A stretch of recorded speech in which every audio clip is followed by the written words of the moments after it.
Всем привет! Меня зовут Раиса Зубарева, и вы на канале «Движение за независимость Саха». Сегодня мы с вами поговорим на очень важную для нас тему. Это предстоящие поправки в основной закон Республики Саха, в Конституцию. Инициатором этих поправок стал глава республики Айсен Николаев. Известно, что бывший Конституционный суд, который сейчас называется Конституционной комиссией, все уже поддержал. 10 октября будет слушание в Большом зале Илтумен по этим поправкам. А мы же сейчас давайте посмотрим, разберем, что конкретно Айсен Николаев предлагает изменить в сегодняшней нашей Конституции. Во-первых, статья 22 Конституции Республики. Он предложил урезать право на образование, то есть бесплатным оставить только высшее и бесплатным оставить основное образование. Основное среднее образование. А среднее профессиональное образование, колледжи и техникумы, сделать платными. Кроме того, убирают обязанности родителей обеспечивать ребенку среднее общее образование, то есть 10-11 классы. Речь идет, как я уже говорила, об основном общем образовании до 9 класса. Получается, что фактически государство с себя таким образом снимает ответственность за образование старшеклассников и профессионалов среднего звена. Так, что дальше? Изменяется статья 72 Конституции. Раньше глава республики по статье 72 должен был организовывать взаимодействие не только с федеральными и местными органами власти, но и с общественными организациями, объединениями. Теперь этот пункт убрали. То есть глава больше не обязан общаться с обществом. Он будет общаться только с чиновниками. Дальше, третье. Согласно действующей Конституции, пока еще действующей, глава республики обеспечивает сохранность запасов драгоценных металлов и камней в Гохране, в государственном хранилище. По новой версии Конституции глава будет распоряжаться этими запасами лично, включая продажу золота и алмазов. Четвертый пункт – это изменение статьи 76. Временно исполняющий обязанности главы, назначенный президентом Российской Федерации, теперь, если раньше он не мог этого делать, то теперь он это может делать, он имеет право распускать правительство Республики Саха. То есть, получается, человек, которого никто не выбирал, сможет полностью менять исполнительную власть в республике. Пятая поправка касается статьи 97 о местном самоуправлении. В нынешней Конституции, пока еще действующей, написано, что самоуправление – это самостоятельная деятельность населения по решению местных вопросов с учетом национальных особенностей.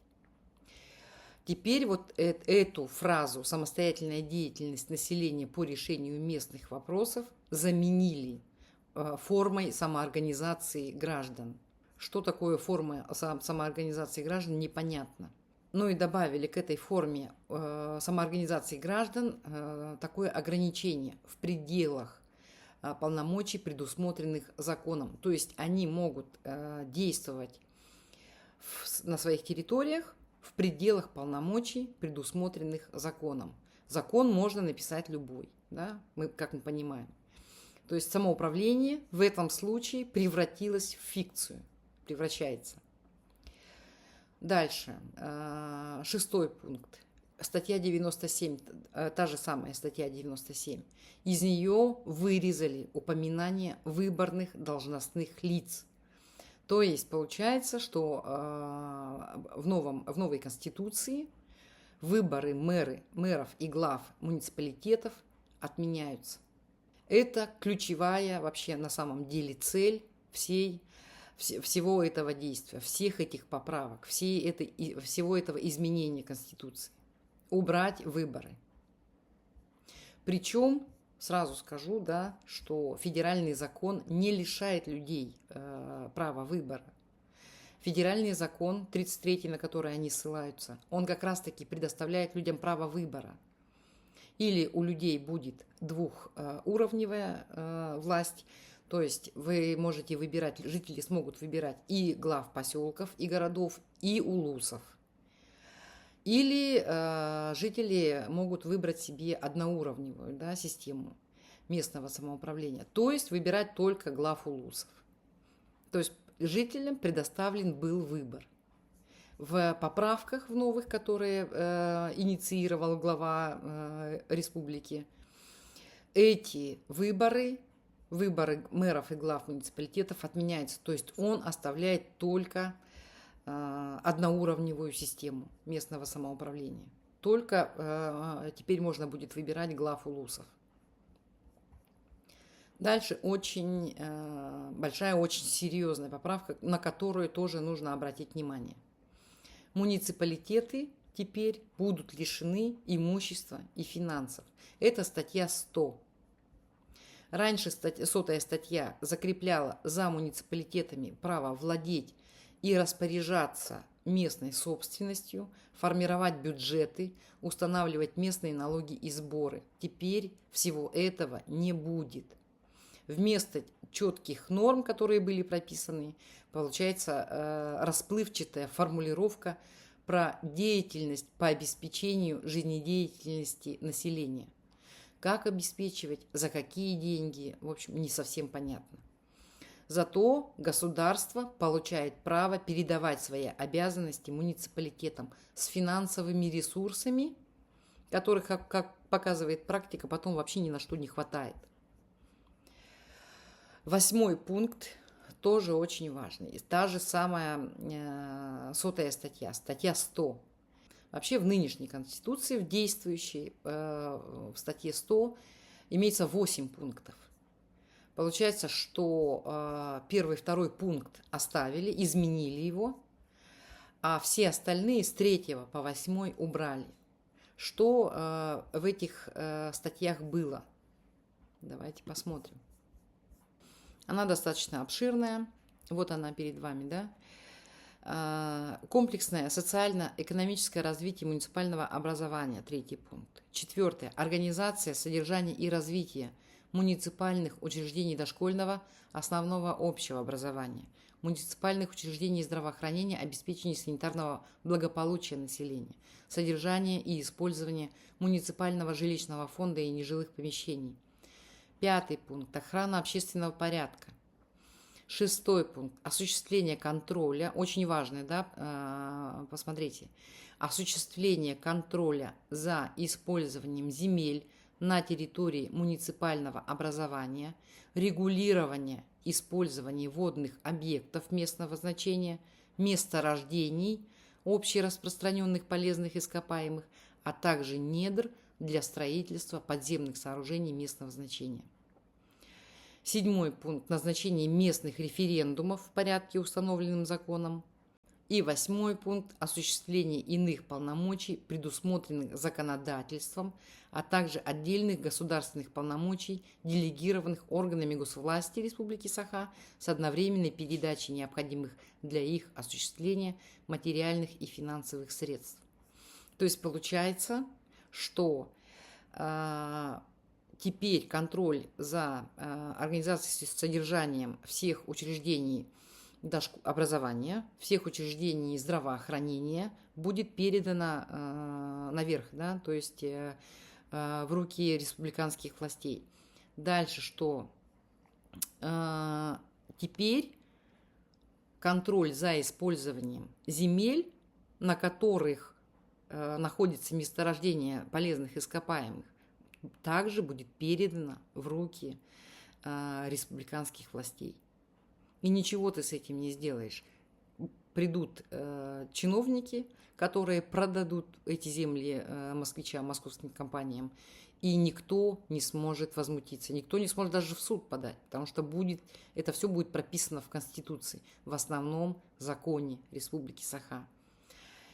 И очень большой пункт, 8 тоже убран, да, о осуществлении иных полномочий, предусмотренных законодательством.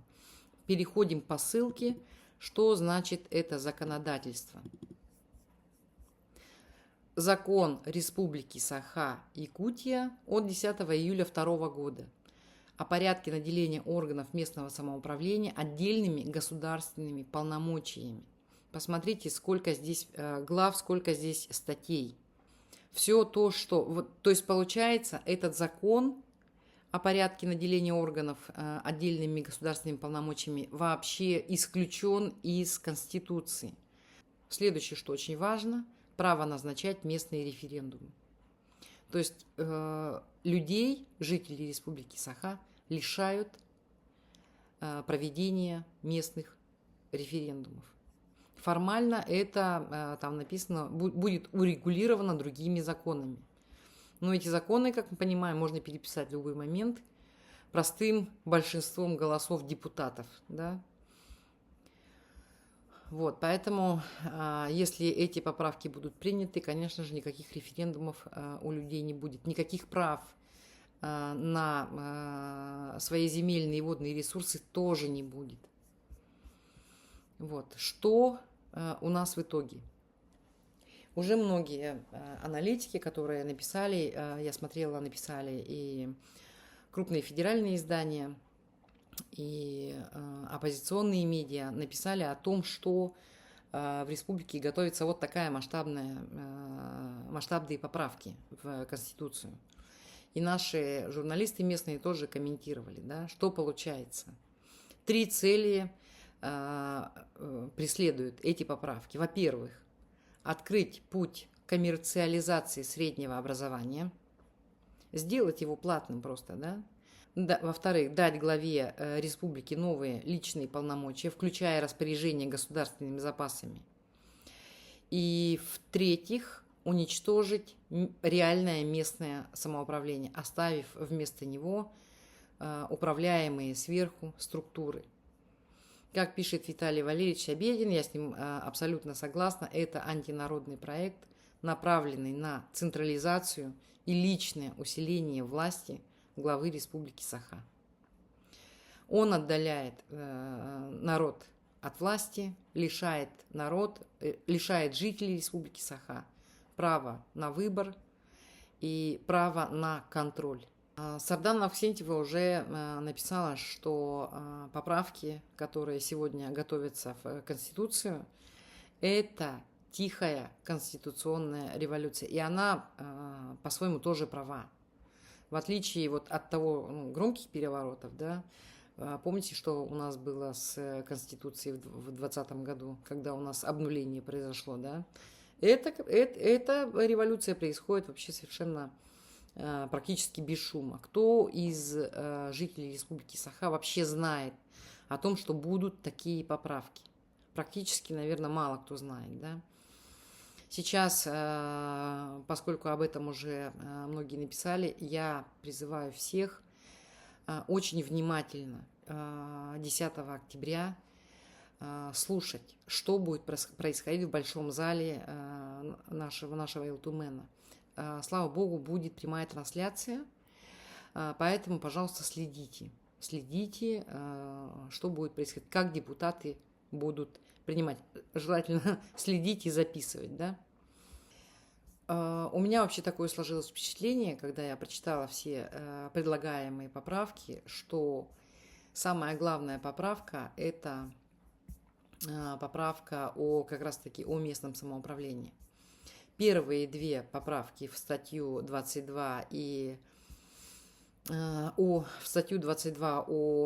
об образовании и в статью 72 об общественных организациях. Это, ну и может быть даже 3-я поправка по поводу того, что глава республики может теперь распоряжаться этими нашими запасами, включая возможность продавать их, да, самостоятельно решать вопрос о продаже. У меня такое сложилось впечатление, что все эти 3 поправки, они были внесены специально для того, чтобы отвлечь внимание от самой главной поправки. Документ достаточно большой, они, наверное, рассчитывали на то, что люди просто устанут их читать, устанут их разбирать, и как обычно это бывает, под конец вообще просто все сольют депутаты.